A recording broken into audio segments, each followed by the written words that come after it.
बेटी, पुत्री सीता,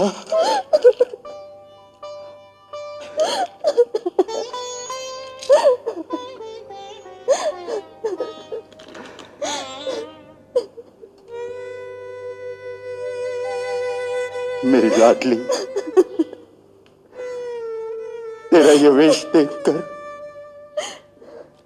हृदय में करुणा का ज्वार उमड़ रहा है। परंतु पुत्री, मुझे अपार गर्व भी है कि तुमने नारी धर्म का कीर्ति स्तंभ स्थापित कर दिया। पिताजी, मैंने तो वही किया है जो आपने और माता जी ने सिखाया है।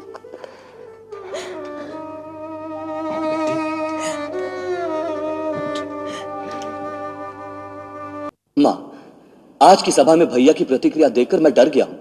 अब आपको ही मेरी सहायता करनी होगी। आप भैया को आज्ञा दीजिए, उनसे कहिए जैसे भरत कहता है वैसे ही करें। यदि आप सचमुच मुझे अपना पुत्र मानती हैं, तो कल की सभा में आपको यह कहना ही पड़ेगा। यही बात यदि राम ने भी कही कि मुझे अपना पुत्र मानती हो, तो मेरी बात का समर्थन करो। तो दो पुत्रों के बीच बटी हुई मां किसका साथ देगी? तो ठीक है, आप उसका साथ दीजिए जिसकी बात न्याय संगत हो, जिसकी बात आपको अच्छी लगे। अच्छी लगना एक बात है और न्याय संगत होना दूसरी बात है। भरत, कई बार जो न्याय संगत होता है उसे मन को बहुत पीड़ा देता है। मुझे शब्दों के जाल में ना उलझाओ माता। आप एक बात का निर्णय दीजिए। क्या आज की सभा में मेरी मांग न्याय संगत नहीं थी? जो कुछ मैंने कहा, क्या उसमें कोई दोष था? नहीं नहीं, कोई दोष नहीं था। तुम्हारी तो निर्मल हृदय से निकली हुई पुकार थी। तो आप उनसे कहिए कि वो मेरी पुकार सुने। उससे क्या कहूं कि वो अपने धर्म का मार्ग छोड़ दे। मैं तुम दोनों का धर्म युद्ध देख देखकर आत्मविभोर हो रही थी। एक ओर भावना, दूसरी ओर कर्तव्य। तुम्हारी भावना का प्रभाव इतना प्रबल था कि साधारण मानव तो क्या, स्वयं मुनि वशिष्ठ भी उसमें एक बार बह गए। परंतु राम की कर्तव्य निष्ठा चट्टान की उस पत्थर की तरह है जो डूब तो सकता है परंतु लहरों की वेग में बह नहीं सकता। राम पूर्ण ज्ञानी है भरत, और ज्ञानी ही सत्य की पहचान जानता है। इसलिए जो वो कहता है वही सत्य है। अर्थात आप राम भैया का ही साथ दे रही हैं, मेरा नहीं। मैं किसी का भी साथ नहीं दे रही। मुझे तुम दोनों पर गर्व है बेटे। जो भी जीते मुझे प्रसन्नता होगी। झूठ। यदि राम भैया जीत गए और वन में रह गए तो क्या आपको प्रसन्नता होगी? नहीं।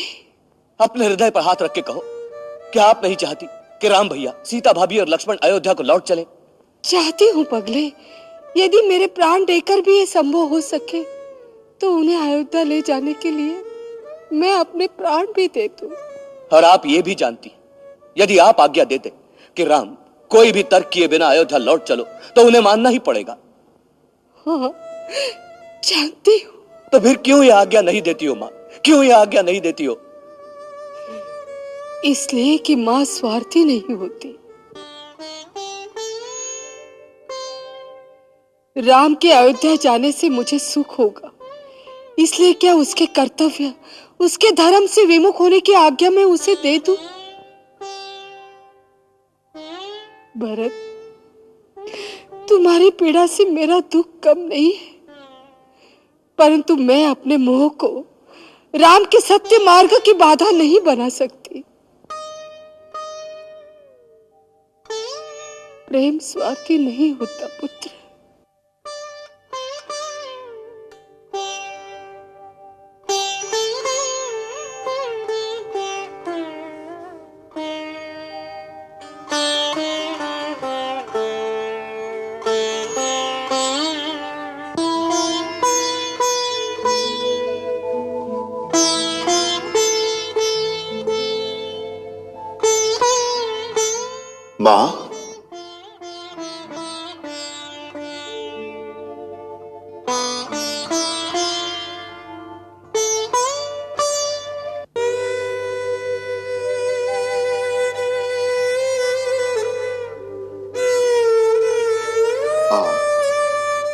मुझे बुला लिया होता।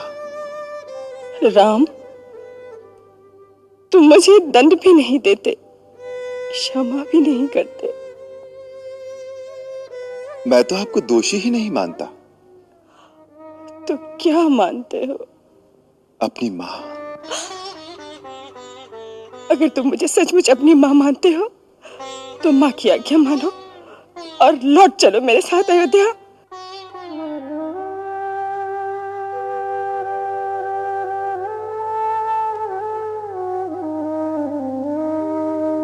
मैया अपने पुत्र से अपनी ममता का मोल मांगने आई हैं?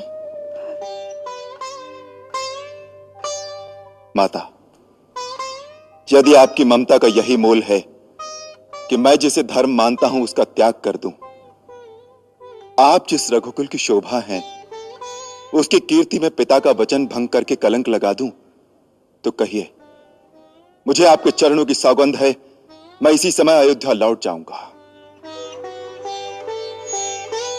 परंतु फिर मेरा जीवन रण से भागे किसी कायर की भांति एक तिरस्कारपूर्ण अस्तित्व, एक श्राप बनकर रह जाएगा।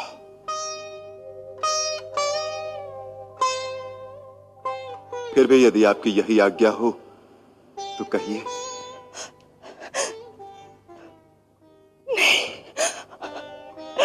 नहीं राम, नहीं।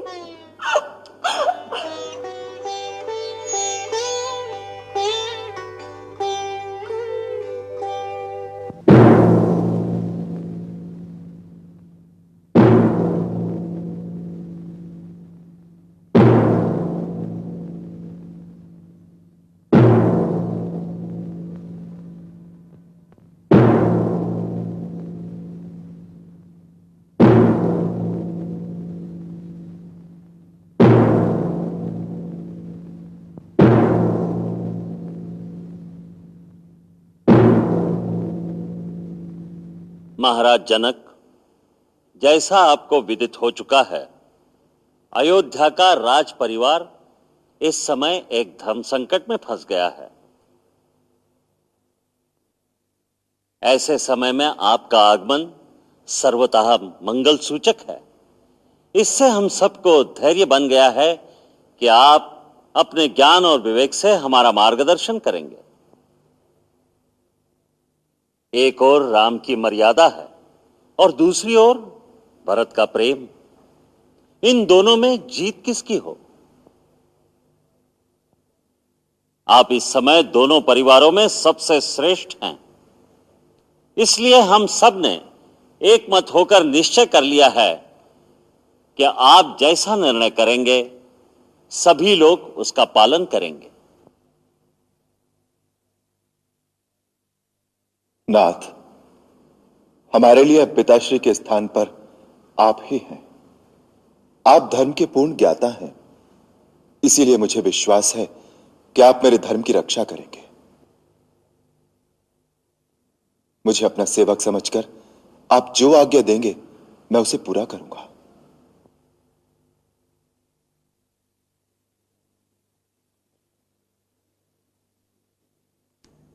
हे धर्मपिता, अब मैं आपके भरोसे पर हूं। आप एक पिता की भांति मुझे अधर्म से बचाएंगे। आप एक राजा भी हैं और एक ऋषि भी, इसीलिए निष्पक्ष भाव से आप मेरे हृदय के प्रेम को जानकर मेरा न्याय करेंगे। मैंने श्रीराम भैया के राज्याभिषेक की पूरी सामग्री आपके सामने रख दी है। यदि न्याय मेरे पक्ष में है तो इसी समय सबके सामने श्री राम भैया का राज्याभिषेक किया जाए। यही अपेक्षा लेकर मैं अपने आप को आपकी आज्ञा के अधीन करता हूं।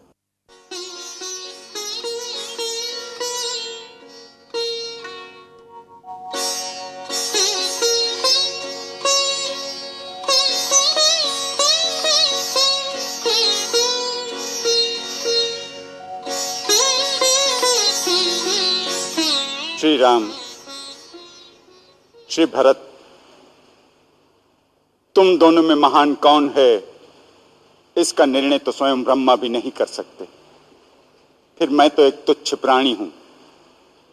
एक और धर्म और मर्यादा की सीमा है,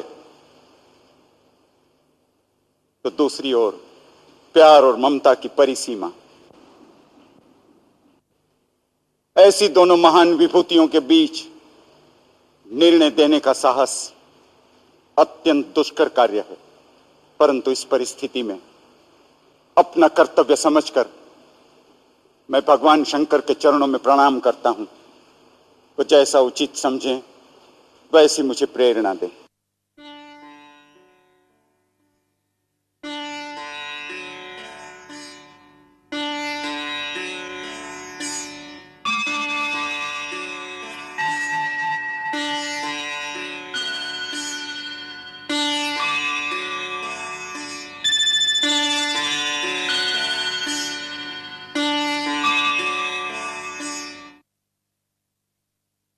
हे राम, अपने धर्म पर तुम्हारी दृढ़ता देखकर इस समय देवता भी तुम्हारी वंदना कर रहे हैं।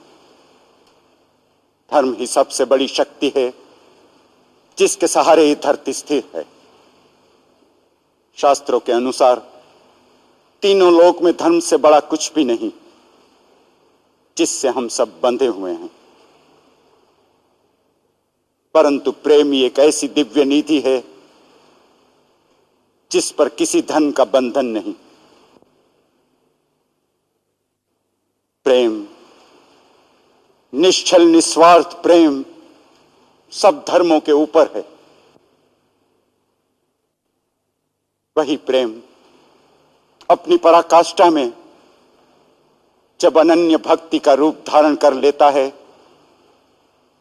तो स्वयं भगवान भी विधाता के बनाए हुए कर्म के सारे विधान, सृष्टि के सारे नियम तोड़कर भक्त के आगे हाथ बांधकर खड़े रह जाते हैं और वो अपने भक्त की आन रखने पर विवश हो जाते हैं।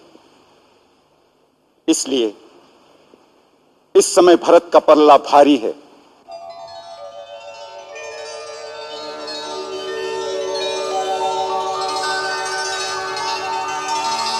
राम, भरत का प्रेम निश्चल निस्वार्थ है और वो तुम्हारा अनन्य भक्त है।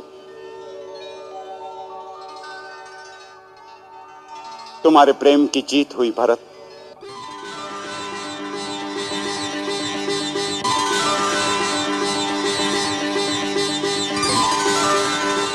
परंतु याद रखना, प्रेम का भी एक विधान है, उसके भी कुछ नियम है।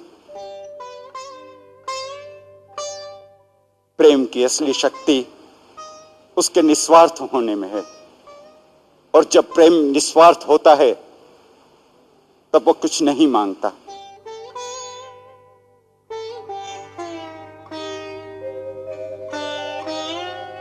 अपने प्रेमी को कुछ देना चाहता है,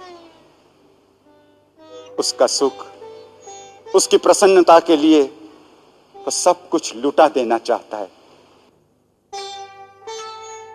इसलिए इस समय तुम यही निर्णय करो कि तुम अपने राम के लिए क्या दे सकते हो। प्राणों से बड़ी कोई वस्तु नहीं होती महाराज। मैं श्री राम के लिए अपने प्राण दे सकता हूं। प्राण देना सरल काम है, किंतु अपनी प्रेमी के लिए कभी कभी जीना कठिन होता है।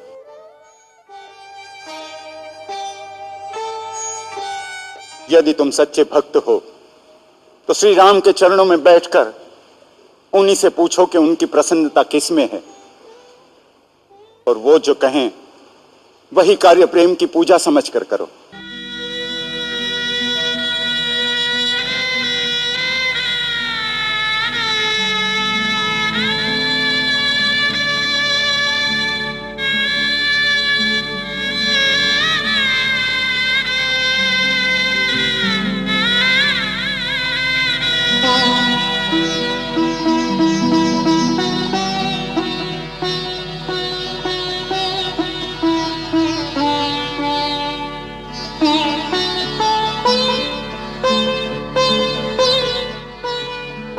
महाराज, आपने मेरी आंखों से स्वार्थ के सब पर्दे हटा दिए। अब तक मैं केवल अपने कर्तव्य, अपनी कीर्ति की बात सोचता था और उसे प्रेम समझता था। फिर भी आपने मुझे जिताकर मुझे भक्ति का दान दिया है। मैं जन्म जन्मांतर तक आपके इस उपकार का ऋणी रहूंगा।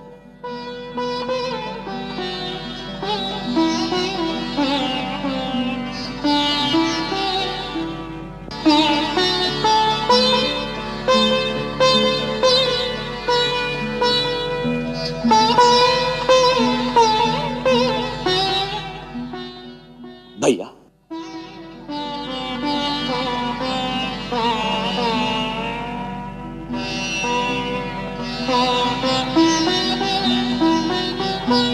भैया आज्ञा दो, मुझे क्या करना है?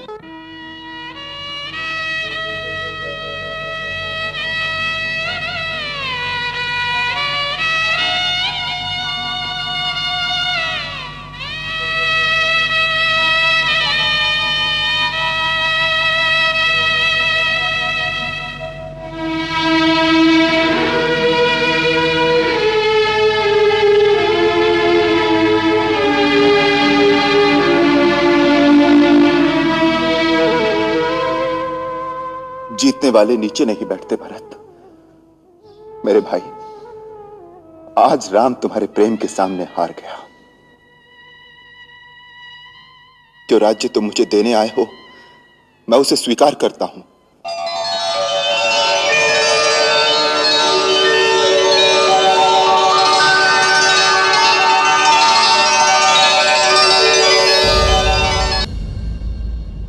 मुझे अपनी चरण पादुका दे दो। चरण पादुका?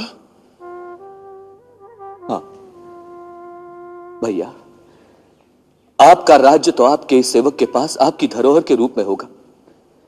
जब आप नहीं होंगे तो सिंहासन पर कौन बैठेगा? मैं आपकी पादुकाओं को आपका राज चिन्ह बनाकर सिंहासन पर रख दूंगा।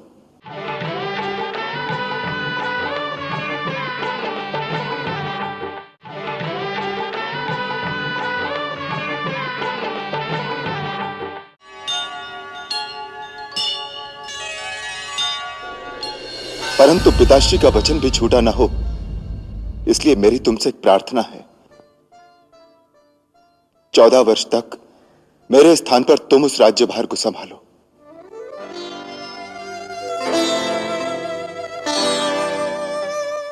परंतु भैया, मैं तो अबोध बालक हूं, मुझसे राज का शासन नहीं किया जाएगा। गुरुदेव, आर्य सुमंत्र और अन्य मंत्रीगण इसमें तुम्हारी सहायता करेंगे। गुरुदेव की आज्ञा से सारे कार्य करोगे तो कठिनाई नहीं होगी। सारे कार्य सुगमता से होते रहेंगे और 14 वर्ष बाद आकर मैं अपना राज्य तुमसे ले लूंगा।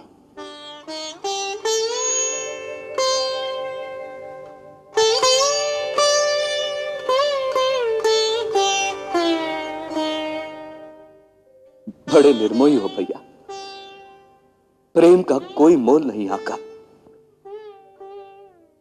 प्रेम किया है तो बिन मोल बिक जाओ। अच्छा, तो बिक जाता हूं। शायद 14 वर्ष का बिछोही मेरे पापों का प्रायश्चित कर दे। परंतु एक बात याद रखना भैया, 14 वर्ष के बाद यदि आपने आने में एक दिन की भी देरी की तो इन चरणों की कसम खाकर कहता हूं, आप अपने भरत की चिता जलती देखेंगे। नहीं भरत, नहीं।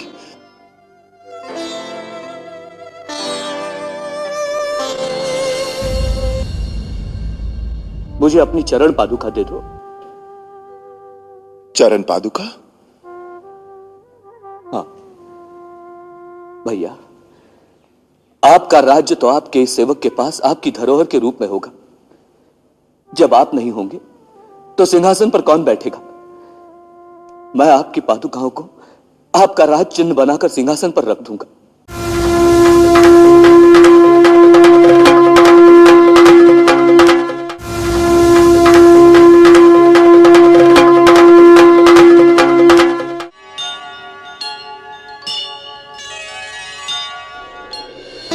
भैया, मैं तुझे वचन देता हूं, मेरे आने में एक दिन की भी देरी नहीं होगी। भैया, कुछ मांगू तो दोगे? पगले, तू मेरे प्राण मांग ले तो इसी क्षण दे दूंगा। बोल क्या चाहिए तुझे? मुझे अपनी चरण पादुका दे दो। चरण पादुका? हाँ भैया, आपका राज्य तो आपके इस सेवक के पास आपकी धरोहर के रूप में होगा। जब आप नहीं होंगे तो सिंहासन पर कौन बैठेगा?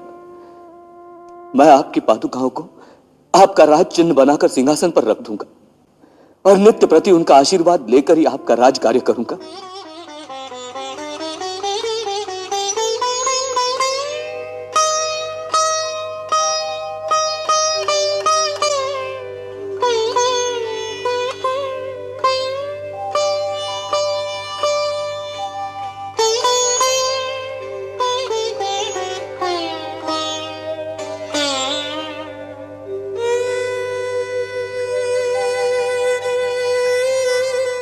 लक्ष्मण,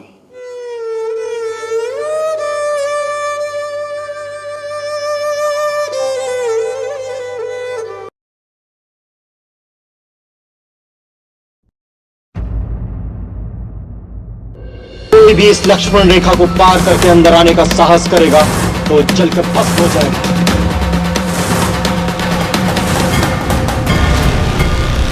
पहले हमें कुटिया के अंदर आने से रोक और अब दूसरे खाना दे रही हो। लेकिन इस अपमान के बदले हम तुम्हें श्राप देंगे।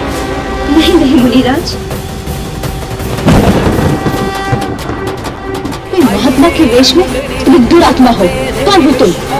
तुम्हारा दास लंकेश्वर रावण।